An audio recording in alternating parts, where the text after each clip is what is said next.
You better start your day. Hoda and Jenna. Hoda and Jenna. It's the only way. Hoda and Jenna. Hoda and Jenna. They make you feel like everything's okay and put a smile up on your face. Let's celebrate. Hoda and Jenna. Hey guys. Hello, hello. Welcome in. It is Wednesday.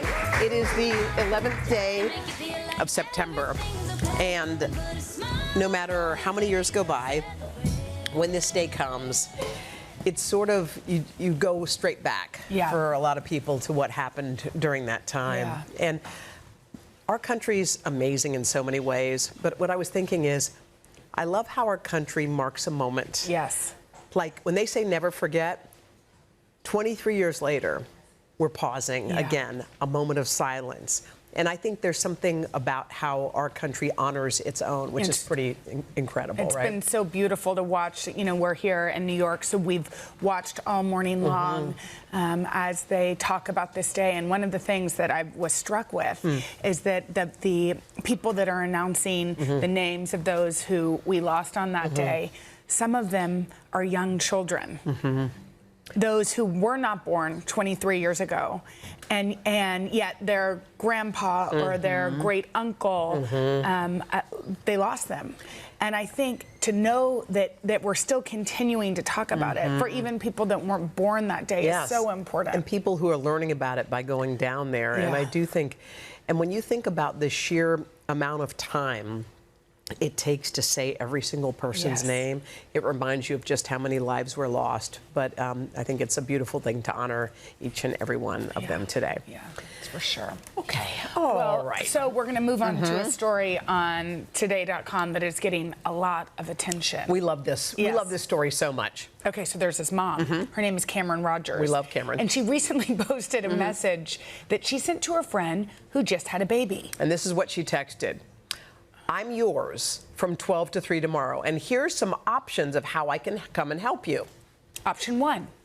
I come while you hang with the baby, and I do laundry, I do bottles, I cook, I buy and put away groceries. Option 2. I come and take care of the baby while you sleep in your room alone. Yes. Or you could go do something all by yourself, or you can go out to lunch, just the two of you, your spouse without the baby. Or option 3, I come and take you out to lunch, with or without the baby. And the last option, we sit on the couch and just chat or watch a funny movie with the baby.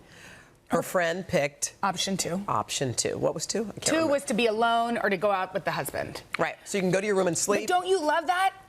You know what? Here's the thing. Sometimes people will bring food or something. She's asking her, what do you need, and you choose. And I think instead of saying, let me know whatever you need, that's what most of us do. Yeah, and then guess Call what? us if you need anything, I'm here. Nobody responds. Nobody calls. But when you say, here are the 3 options, this is the day I'm coming, which would you prefer? Yes. I love that. You know, when my sister had her first baby, it was out of the blue. Yeah. So she happened to be in Maine. Oh, wow. She wasn't living in her apartment. Right. She had not set up the nursery. The baby was like 2 months early, more. And so I called her and I said, I'm flying there. Yep. And I'm going to Target and I am buying diapers and I am buying bottles. Right. And I am buying, because she didn't have anything. I'm getting all the stuff. I am buying everything. And at first she was like, no. And I said, no. Yeah. I am doing flying, it, and I'm doing it. And I feel like, I can't remember if this show, but I took off work. I was like, you guys, I have to go. And I think you're right, that stating what you're doing. Right. If somebody's going through a hard time, I have a friend that's going through a hard time. I said, hey, I'm either sending a masseuse to your house, or I'm giving you this like breath work session with somebody that we love. You choose, but I'm doing one of the 2. Right, so you pick the time and let's go. Yes. By the way, that's exactly how you do it, because I think the open-ended... How can I help? Or just you let me know when you need me. Yeah. Which is, we've all done that, and I think it is kind of a little bit of a cop-out. I've done it too. Yeah. And I think it's better like you mean it. Yeah, you really It's not do. like you don't mean how can I help, but the problem is when somebody has just had a baby, has lost somebody, is drowning in emotions, they don't have time to let you know how to help. I gotta say, in my new neighborhood where I live, in the suburbs, mayor, where I drink my coffee, This was so good because I was with both of my kids, and Hope wasn't feeling great, so I had to 86 and go home. And Haley was there, and I was like, oh, nuts. And I called your friend. Well, she's your friend now, too. Yeah, your friend. And I said, look, I don't want to leave Haley here at this place with a playground and a pool, but is there any way you could help? Do you know what she did in 10 minutes? Her 3 children, one who's in high school, one who's in junior high school, one who's in 5th grade, came to watch Haley. They were there in 15 minutes, so all good. 3 of them. And I was like, oh, my word. And then Haley's friend, who she met, or one of her first friends, came walking up, and the mother said, oh, Haley's here? She'll stay with us. Don't worry, they'll play together. I was like, I had an abundance of, I couldn't even believe what was happening. I took Hope home, helping Hope, and what happens 3 hours later? Haley pulls up in the car. She pulled up. Well, the mom drove her. Yeah. So sweet, and dropped her off. And I said, I don't even know how to say thank you. And she said, you know what we call this? She said, we call this community parenting. Totally. And I almost died. Like, I could have cried. Yes. It was beautiful and amazing. It's true to have those people that help lift your kids up, and you don't feel bad. It's like everybody's helping do it. I said, I got next. Yeah. Drop your kids off. I'm ready. We're ready. Yes. Anyway. It's such a good thing. Okay, y'all. The Emmy Awards are being held this Sunday night. Yeah. And Jamie Lee Curtis won one, by the way. Right. She won one before as a guest on the Bear. On the Bear. She was so good in that 7 Fishes episode. So congratulations. Okay. We love you. So here's the big news about the Emmys. Only Murders in the Building nominated for 21 awards. Wow. Is that insane? Crazy. Okay, so the cast, Selena Gomez, Steve Martin, and Martin Short, stopped by and they chatted with our pal Jimmy Fallon. So Jimmy asked them to do something. He said, I want you to practice your losing face in case you don't win. Take a look. And the Emmy goes to not Selena Gomez. Okay. All right, Steve, let's see. All right, let's see yours.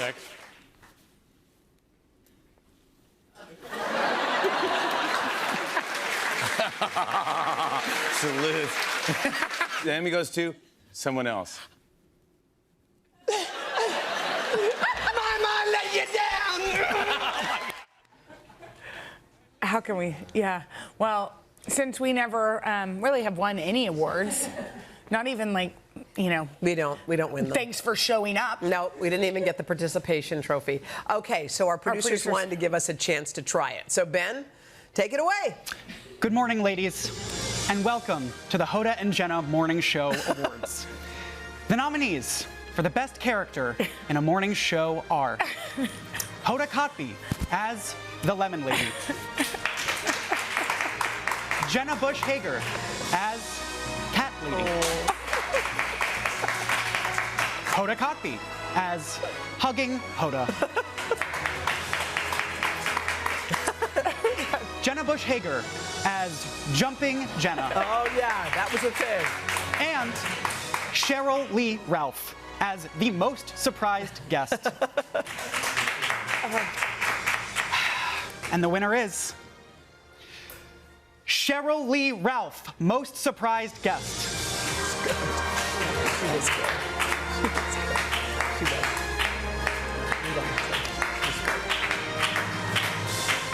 Cheryl couldn't be here to accept, so I will be accepting this award on her behalf. Okay. You know what? Who can follow the comedy legends like that with our bad face? And also, Cheryl Lee Ralph would have won our category. I know. Without in our question. own show. I know. So it makes sense. Thank you, Ben. Thank you, Ben. All right, coming up, we got a great show for you today. We'll be talking about a movement that's gaining momentum, keeping smartphones out of schools, with best-selling author of The Anxious Generation, Jonathan Haidt. But up next, the creator and star of the new series, How to Die Alone, Natasha Rothwell. Come on, Natasha. Right after this. She is an Emmy-nominated actress, writer, and director known for her roles in Insecure and The White Lotus. But now Natasha Rothwell is taking center stage. She created and she stars in the new Hulu series. It's called How to Die Alone. It's about a down-and-out airport worker trying to jumpstart her life. Take a look. One time for my get it. Oh no, sad twerking. you got the invite. I didn't even know he was engaged. Yeah, I know. I can't believe he's getting married to someone else after you rejected him. Before he could reject me, and I mean, as I predicted, he found someone else. That makes sense. I mean, look at her. This is your baby, right? Yes. Hi, we're so happy you're here. Thanks for having me. Okay, for this is so much fun. How to Die Alone is a comedy, but there's like a lot of truth to it, and I feel like right now, particularly, there's a lot of lonely people out there. There's so many lonely people, and I think I spent the better part of my 20s being afraid to die alone, and then thank God for therapy. I realized that dying lonely was far more like scary thing, and so I wanted to write a show about understanding the difference. What is the difference? Well, you can be physically alone anywhere as long as no one's around you, but lonely, you can be in a crowded room, you could be in a relationship and still feel lonely. And the antidote to that is vulnerability, putting yourself out there, and so we follow the character in the show on her journey to becoming open and vulnerable, growing her circle, and leaving loneliness in the rearview mirror. I love that, because I think so many of us grow up with this sort of fairy tale expectation of love. Here he comes. I mean, I blame it on Walt Disney, but we can blame it on whoever you want. Rom-coms, Disney. Right? And really, that's not everything. No. Or anything. Anything, no. And listen, I love love. Romantic love is wonderful. But I think because Disney and rom-coms had hypnotized me to the idea that my life would only start once I find a partner. I wasn't able to see the love in my life, the platonic love, the familial love. And so this show is about opening your life up to love, love of yourself, love of your friends and family. And we put the romance in there as sort of just like icing. Well, what's interesting is Issa Rae gave you some advice, I think, when it came to casting. Oh, is that right? Among other things. It was not necessarily something she said, but something I gleaned, and that is to cast very fine, symmetrical men. Symmetrical AF, let me tell you. This is, I mean, they are gorgeous, and they're wonderful actors. They're wonderful. But wait, so you witnessed her do that in Insecure, and you have took a page. Took a page. I was taking notes. I'm just like, well, in casting, you don't want to cast someone that, especially if you're supposed to have like attraction to on screen, you want there to be chemistry, and so I didn't mind that casting session. Can we talk? Should we talk White Lotus? Yes. Is it about that time? Oh, I can't say anything. But you got back. Let's Belinda's just say back. what you can't Belinda's say. back. Belinda's back. Belinda's back, and I was in presumably Thailand. she's working in another hotel. I can't confirm or deny.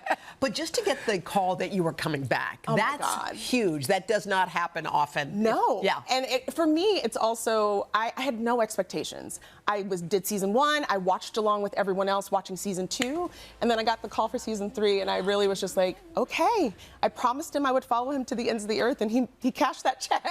Yeah, so Thailand. Thailand. I mean, I think what's so cool about your story, and we talk about it a lot here, is you've worked at this for a long time. Yeah, I've worked on my show for about 7.5 years. But in general, you've been acting, you've been writing, you've been directing, doing all these things, and your turn has come. It's wild. But it wasn't easy always. No, and I think being a Black plus-size woman in Hollywood, there's a lot of opinions about what I can and can't do or what roles I can and can't play. And so I was so grateful to have the show come into existence because I was able to write the character I always wanted. And it took a long time. The road was long, but I'm just so proud of what we were able to come up with, and I really think audiences are going to connect. Long before you got any of your roles, when you were just young and thinking about, I wonder what even when you were a little kid, there had to be one person who looked at you and believed and said, you've got the X factor. There's something special. Who was your one? My high school theater teacher, Mandy O'Neill. Hi, Mandy. What did she say? What did she say to you? I remember being in school and auditioning and feeling like I had something and I wanted to major in theater and I was so scared. And she was just like, Natasha, you got something. She knew. Yeah, she knew. And she really made me sort of bet on myself and trust it. I still talk to her. What did she say when you landed your first role or when you she messaged me on Instagram and just said how proud. Are you trying to make me cry this early? Yes, she is. I'm so curious. She 100% is. And it's wild because, as a theater teacher, she really shaped my love of theater and really just confirmed what I already knew. You know, you kind of need someone to say it, and I ended up being a high school theater teacher. That's what's so. By the way, that's what's so cool about teaching. I love it. Is that it becomes full circle. You were so inspired by her, and you actually posted something yesterday which made us tear up, which is one of your students who wrote you a text, which is right here, and basically just thanked you and said that you're their role model. She was incredible, and of the students that I taught, she actually ended up majoring in theater herself. And so it's just the gift that keeps on giving, education, and I still love it. I don't get to do it anymore, but I try to mentor when I can in Hollywood, you know, young writers and actors, because I think there's a gift in and of itself of just sharing knowledge. We love you. Yes. Will you stick around? Yes. Please. Yes. Okay. You're going to weigh in on some hot topics. We're going to play our favorite series. It's called All Rise. I'm ready. Let's go right after this. Thank you. I love that. We're back with Natasha Rothwell, the creator and star of the new Hulu series, How to Die Alone. And she stuck around because she wants to lay down the law on some hot topics. Yes. It's our series, All Rise for Judge Natasha. Okay, this is what's going to happen, Judge Natasha. We are going to give you a topic. You're going to explain your position and bang that gavel with your final ruling. Okay, great. All right, here's one of my favorites. Arriving to the airport 2 hours early. What say you? What say I? I think your arrival time should be directly correlated to the people you're with. If you're traveling with friends and family, that's going to take extra time. Be aware of how you're traveling, who you're traveling with, because you have to make sure that they're not going to be the angry group at the gate. Yes. So that is my verdict. Okay. All right. What is in your, and by the way, if you can't tell, these all have to do with your show. Yes. What is in your airport go-to? Headphones. My bag, headphones. I'm noise canceling. What are you listening to? Sometimes nothing. Sometimes I just need everyone to be like, shh, it's early. Actually, headphones are really great to just be alone. Yeah. Don't bother me, headphones. Yeah. But usually it's jazz if it's playing something. Okay. All right, here's one for you. Because of expectations and cost, Gen Z is saying no to bridal parties. No. Do you have to say yes if asked? I find in favor of Gen Z. I just remember being very broke and being asked to go to like a destination wedding. Yeah. And that's tantamount to them asking to spend my future earnings. Yeah. Yes. Basically, you don't have the money yet, but the money you get, give it to me. What? No, Gen Z. Okay. Gen Z, stand by it. Okay. All right. So Beyonce just attended her former assistant. I know Wasn't we say that yes awesome? to Beyonce. She just attended her assistant's wedding. Your ruling on a celeb attending your future wedding and pulling focus. What if Beyonce came to your wedding? That is a great question. I feel like I didn't invite Beyonce to my honeymoon. Me too. You know what I'm saying? Yeah. So I feel like my verdict is it depends on the wattage of the celebrity bulb. If it's a bright bulb and it's a Beyonce level watt, yes. But I mean, I'm not going to come to your wedding and ruin it anytime soon, so invite me. Okay, there you go. Wait, now, are you dating? No, I'm single right now. Yes. And I'm open. You know, I'm not hunting men for sport. I'm just open. You're open. Yeah. And what are you open to? What are you looking for? Yeah, because we're trying to think about who to set you up with. Ooh, I love this. Do you like a setup? I find in favor of my black book. I just want someone who can celebrate me in this season of my life. You know, That's important. Yeah, I'm doing that, and I would love that, and yeah. Okay, well, here's one for you then. Dating someone you work with, a character in your show. What do you say on that? Your character does date somebody in the show. So what do you think in real life? I find in favor of oolong tea. It's good for the story. You know what I'm saying?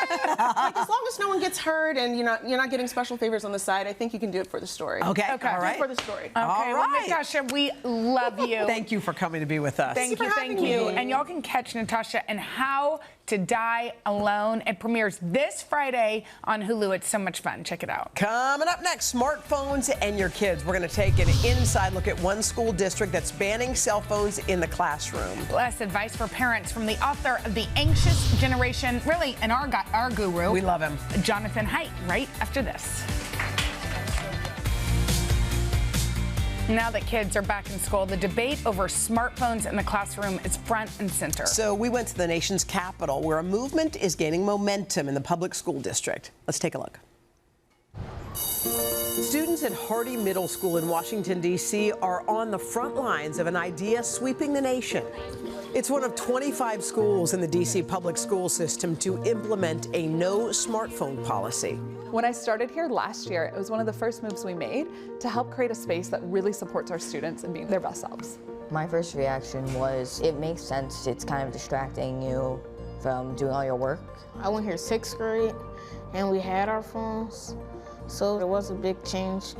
I would say it was kind of for the better, because now I don't have to look at my phone for notifications and things. Students can either store their phones in a pouch collected at the beginning of the day or in a locker. It just takes away the whole angst about the cell phone. We're competing with so much for their attention that it has eliminated at least one distraction.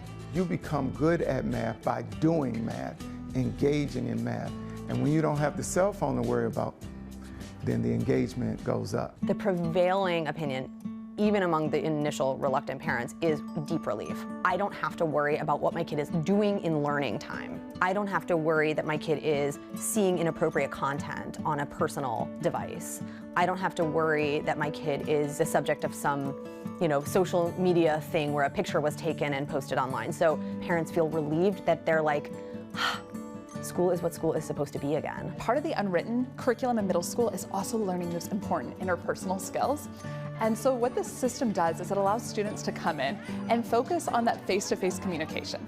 Focus on connecting with their teachers, focus on connecting with their peers, really talking to people. When you come to school, it's like the only time you really get to see your friends that it's like that y'all are not hanging out. So when you have your phone, it's just like, oh, it's all about my phone. And like, you should just live in that moment, and using your phone kind of distracts you from it. Like with any policy, there are a few drawbacks. Since we don't have our phones during school, if there's like an emergency where we have to text our parents or something to tell them we're safe, it's easier if we already have them on us. Also, if I were to have a bad day this one day and I just want to be by myself and listen to music and not talk to anyone that day, I would probably just want to grab my AirPods, put them in, wear my hoodie, be relaxed. But the overwhelming results at Hardy have been positive. Since we started collecting cell phones, we've actually seen an 8% increase in our students' sense of belonging scores, and we've seen an even greater increase for our female students.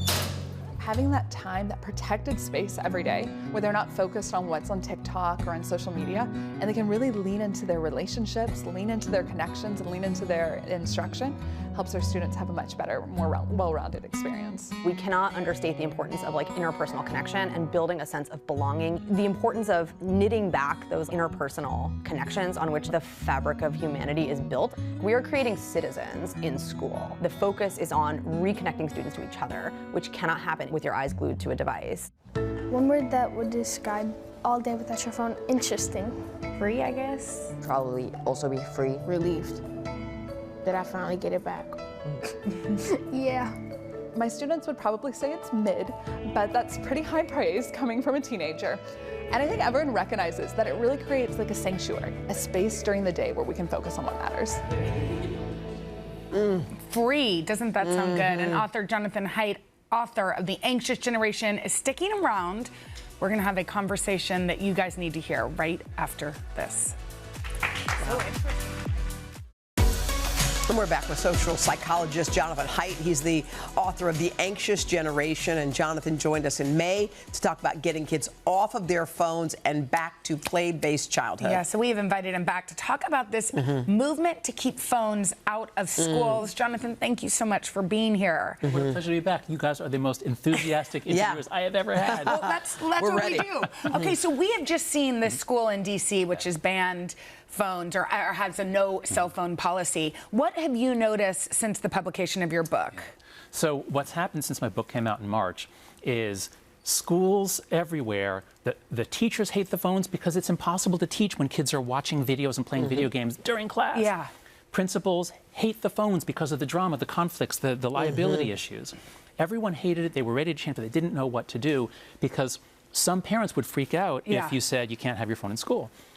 But what's happened since the book came out, and really just especially since I was on with you 4 months ago, is across the nation, entire cities like Los Angeles, entire states like Virginia, amazing, have said, we're going phone free. Because we need our kids in when they're in school for 6, 7 hours, they should be focused on the teacher and on the other kids. And it was great in the segment you showed. They were talking about the social development. Yes. They're going to be on their phones all the time outside of school, 8 hours a day, not counting school. At least give them 6 hours a day when they can develop social skills and learn. Yes. You did say something that some parents were concerned about when the phones were banned in a lot of places, which is, I need to be in touch with my child. What if? The what if scenario. What if there's some horrible tragedy? And what's your answer to that? What if? So look, I'm a father. I have 2 teenage kids. They're in New York City public schools. I completely understand I mean, that's every parent's nightmare. Right. You would want to talk to your child. You would want that. But we have to do what is best for the kids, not what is best for our feelings in that terrible time. And if you think about it, do you want a school where they've trained, they've drilled, they know what to do during an emergency, and then when a real emergency comes, they're all on their phones crying and talking to their parents? Is that what you want? Or do you want a school where they've trained, they've drilled, they know what to do, and when an emergency comes, they do it? Yes. They do it. So the school safety experts say does not make them safer to have a phone. In the case of a terrible emergency, they're better off paying attention and doing trying to do what they need to do. Well, since your book was published, the school where my daughter goes has a no cell phone policy and really done it right. And you say there is a way to do it right. Yes. And there's a way that's not exactly what we want. So can you talk about that? So the great majority of schools have said they ban phones for many years. Yeah. What does that mean? Yeah. Well, it turns out what they mean is, we have a rule. You can't use your phone during class. Yes. It's like telling a drug addict with drugs in their pocket, you can bring it in, but you just can't, the kids are addicted, so they use it. They sit in the back row, they hide in the book. So that was useless. The only way to do this policy is bell to bell. In the morning, you put your phone in a pouch, as they did in the video, or in a yonder pouch, or in a phone locker, and then you get it back at the end of the day. And the reason that's so important is that even if you could get the kids to not use the phone during class, which you can't, but even if you could, as soon as you get close to the bell ring, they're all thinking about their phones. They're desperate to get it back. So distracted. And then in between classes, what are they doing? Yeah. They're all on their phones. Yeah. And so the amazing thing, what I've found in every school that goes phone free, they always have an amazing experience. And one of the things they always say is, we hear laughter in the hallways now. Wow. We haven't heard that in 10 Conversations years. at lunch. That's right. Things at like lunch. that. That's right. Or before class starts. Usually, until now, it's been just everyone's just doing this before class starts. And the teacher comes in, you put your phone away, maybe. Well, so what do parents do? So let's pretend you're in a school that doesn't have phones. And the minute your kid gets home, they want to run for their phone or get right into it. So as a parent, what's the right thing to do? And can you, again, unring the bell? The kid's always been able to use it in that time. I'm sorry, you mean after school? Yeah, after school. Because she's saying we've banned, we've said no, but then they're still coming home. And then, yes, welcome home. First of all, almost anything they can do on a phone, they can do on a computer. And an so iPad, right? But the safest thing, I think, is you have a computer, a desktop computer in a public part of your house, living room, kitchen. So they can do almost anything on that. Second, if we give them 6 hours a day where they don't have their phones, then they're not going to be as addicted. Whereas if they're basically on it, look, half of our kids say they are online almost all the time, like 15 hours a day. So that has to change. So you've said that a lot of school districts, a lot of states, a lot of and countries have adapted to this, but some aren't. And Yet. so if you are, give them a few weeks. Okay, now if you're a parent at that school, because I went through this, I didn't hear until the beginning of the fall what was going to happen, and I called the principal. I tried to do what was right. What should parents do if their schools have not come to this yet? Speak up, because I guarantee you, the principal of your school hates the phones. Yeah. I guarantee you, the teachers hate the phones. It makes their job impossible. And if they haven't acted, it's because they're afraid of parental blowback. So you, as a parent, you need to give them support. They need your support. Yeah. You need to speak up, form a group, go through the PTA, or just have a one-on-one. But tell them, please do this, please do this. It improves education, it improves mental health, and as we saw in the video, it improves belonging. Kids are so lonely now in some cases, test scores, right? Yes. When you do it right, it improves test scores because they're actually listening to the teacher. Let's talk about, again, just phones at home for a second. So you have a 12-year-old. You've given your kid a phone since they were 10. Let's say they've had it for 2 years. And now you're seeing all this research, and you don't want your kid to have the phone anymore. However, her entire social world is on that phone. So what should you do? Should you take it away? Should you gradually take it away? So taking it away, if you take it away from her and nobody else does, that is a choice you might make. And in the long run, that might well be best for your kid. But that's a difficult road to go down. What I would recommend that you do is talk to the parents of your kids' friends and agree, you know, look, we all made it, look, we made a mistake, we didn't know. You know, we can do this. They're only 11 or 12. We can take this back. We can do it together, right. If they're 14 or 15, it'll be harder. But if they're in middle school, my goal is we get this entirely out of the lives of middle school kids. Early puberty, especially the girls, their brains are very open. They get easily disrupted. We've got to protect early puberty, and that means middle school. You know, and I do know people who have wounded things back subtly. So didn't know the research around TikTok, for example. Oh, TikTok is terrible. And so they've said, guess what? You get 1 minute a day. 1 minute a day, which still gives, and by the way, there's so many options for parents now. What are some of those? I mean, the controls that we have on their technology, the other not smartphones, the dumb phones, as we like to call them. What I'm seeing is that as soon as you give a device that's connected to the internet, that is the day that your life changes, and from then on, it's going to be a struggle. You can put on rules, but they'll find ways around them. So I don't hold off. Well, the best thing you can do is hold off. And the way to hold off is to coordinate with other parents. And if the school does it, that sends a very, very strong signal. This stuff is bad for our kids. And that backs you up at home saying, no, you don't get this. And it'd be the same. We should also talk about, say, video games. You know, I mean, if you let the kid have an hour of video games a day on the weekend, I think that's fine. But it's when they get, if you say 2 hours a day, well, that's a lot of time every day, and it's going to turn into 3 and 4. You know, the other thing that we should talk about, and this is something that we've been adapting, is what to do instead. So what should we, as parents, your kid's coming home at 4 o'clock, instead of just saying, hey, go get on your device and veg, what are some other options? That's right. This is the most important thing. This is the fourth norm of the 4 norms. No smartphone before high school, no social media before 16, phone-free schools, and the fourth is far more free play and independence and responsibility in the real world. So if you're going to take away 8 hours of screen time a day, you don't just want to what do you replace it with? They're friends. That's why you need to coordinate. You say, you know, after school, look, you know, you have, you know, piano lessons on Tuesday, but on other days, you know, you get together with your friends. You can meet in our backyard. You know, we've got 5 families that are doing this. You can move around between the houses. Have some independence. There are adults around if you need us. But we don't need to be watching you. When if you're 8, 9, 10 years old, we don't need to be watching you all the time. What your kid gets when you give them that independence is immeasurable. I let my daughter at one point just go a few blocks somewhere. She came back and she looked like she owned the world. And I had never seen that look in her eye before. And by the way, what you talked about in the chat, she's hanging with other kids, and there's somebody watching, but not hovering. Not hovering, You know? That's a normal human childhood. When I did that with my daughter, they jump up. She was bouncing up and down. She was so excited she did it. You know what, Jonathan? Come back tomorrow and the next day, please. Jonathan, we need you. Our country needs you. We appreciate everything you've done. Thank you, Jonathan. We'll be back right after this. All right, back now with some documentaries you've got to add to your must-watch list. It is time for Hoda and Jenna's Hot Docs. Okay, first? The first doc is Will and Harper. It's about Will Ferrell and his friend Harper, who he met at Saturday Night Live. After Harper comes out as a trans woman, the pair embark on a road trip across the country. Take a look. You recognize this guy? This is a Hollywood movie star. No. You don't recognize? Okay, that's okay. Roll up the window. I used to come out to these kind of places before, and then I transitioned and I got a little afraid. You know what I'm saying? Enjoy it. Come out. All I want to do is live.